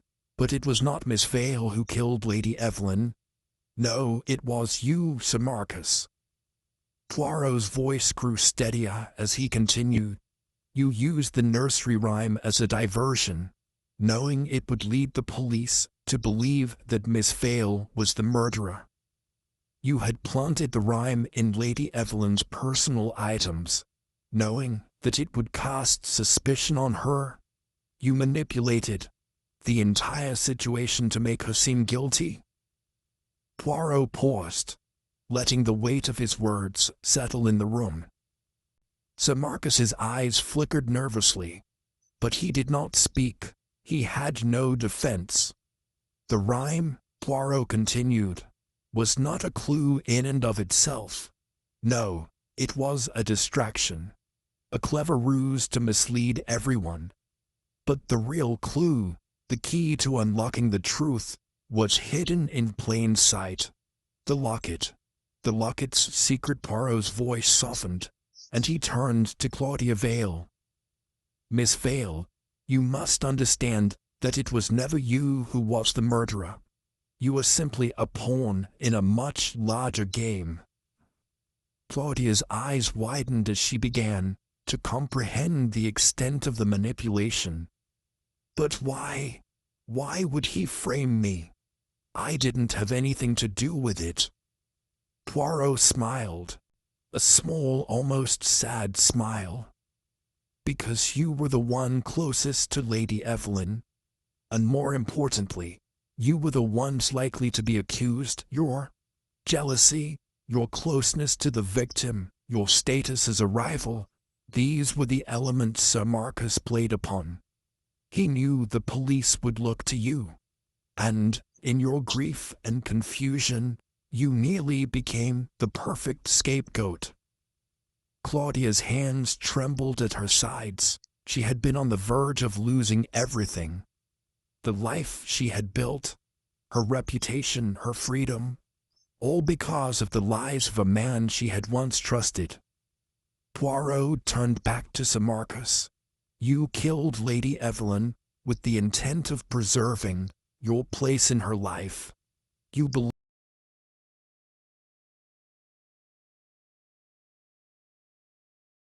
believed that, without her, you would lose everything. You wanted to keep her, but you also wanted to control her. And when she began to distance herself from you, you snapped. You made the fatal decision to kill her. Poirot's eyes were piercing as he addressed Sir Marcus. You knew that, without Lady Evelyn, your social status would be destroyed. You knew that you would lose everything, your wealth, your position, your future, and so you killed her. The final moments. The room was still. No one spoke. Poirot's words hung in the air, like the final chords of a long, tragic symphony. Sir Marcus, who had once been the picture of calm and collected aristocracy, now seemed a mere shadow of the man he had been. His eyes were glazed, his shoulders slumped, as though the very weight of his own guilt had crushed him. Poirot stepped back, his hands folded in front of him. And now, Sir Marcus, the truth is revealed. The law will take its course. You will face justice for what you have done. Claudia Vale, still reeling from the shock, took a deep breath. She felt a sense of release. Relief, perhaps, but also sorrow. The man she had once trusted, the man she had loved, was now exposed for who he truly was. The truth, however painful, had finally been uncovered. Poirot turned his gaze to the room, his expression unchanged. In the end, it is not the cleverness of a murder that matters, nor the brilliance of the execution. It is the truth, always the truth, that will find its way to the surface. The truth has a way of revealing itself, even when it is hidden behind lies and deception. He looked around at the others in the room. And it is the truth that I have uncovered here today. The truth about human nature, the capacity for love, for betrayal, and for regret. A tragedy indeed, but one that can now be put to rest. The aftermath. The authorities arrived to take Sir Marcus away. The air in the room grew thick with a mixture of relief and sorrow. The mystery had been solved, but the damage had already been done. Lives had been broken, and hearts shattered by the actions of a man who had once seemed so perfect in his deceit. Poirot stood by the door, ready to leave, his mind already turning to the next case. But before he stepped out, he turned back to Claudia Vale, who was standing by the window, looking out at the darkening sky. "Miss Vale," Poirot said softly, "the truth is painful, yes, but remember, it is also liberating. You are free now, free from the lies and the manipulation. It is time to move forward." Claudia turned to him, her eyes filled with gratitude and sorrow. "Thank you, Poirot, for everything." With a final nod, Poirot turned and walked out of the mansion, leaving behind the storm of emotions that had raged within its walls. But as he stepped into the quiet night, he knew that the truth had triumphed, as it always did. Chapter 11. The Veil of Deception. Sun had long set, casting the grand estate in a cool, shadowy darkness.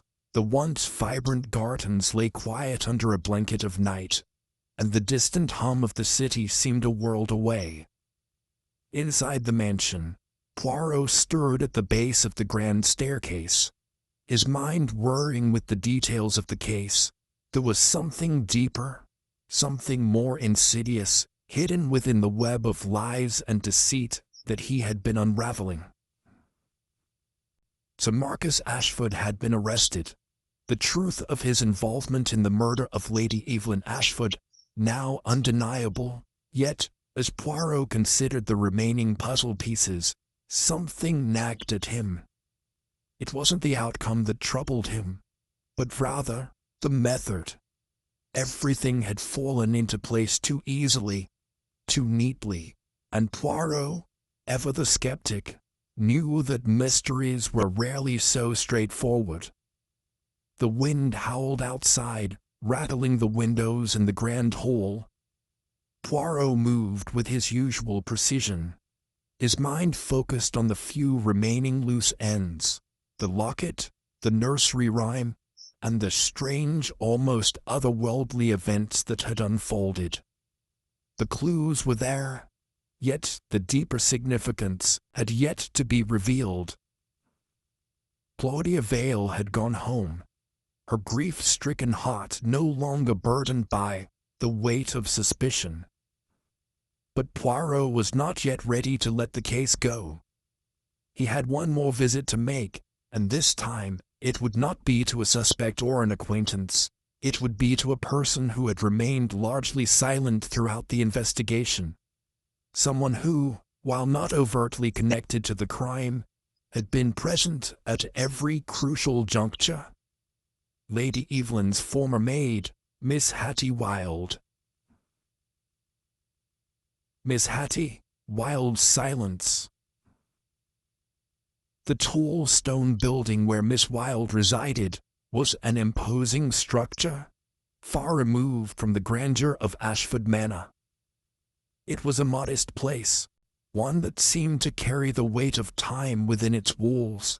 As Poirot approached the door, he couldn't help but notice the contrast between the two residences. One, opulent and filled with life, the other, cold and austere.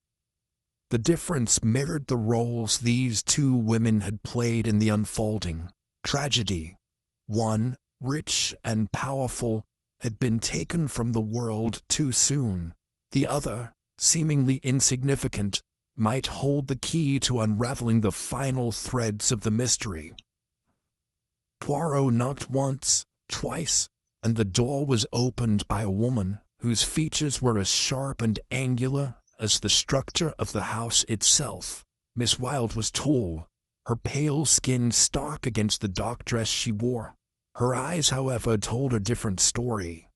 Deep, sorrowful, as though they had witnessed much more than the years could account for.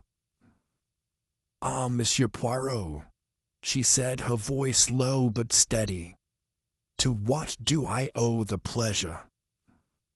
Poirot smiled, politely, removing his hat and stepping into the modest parlor.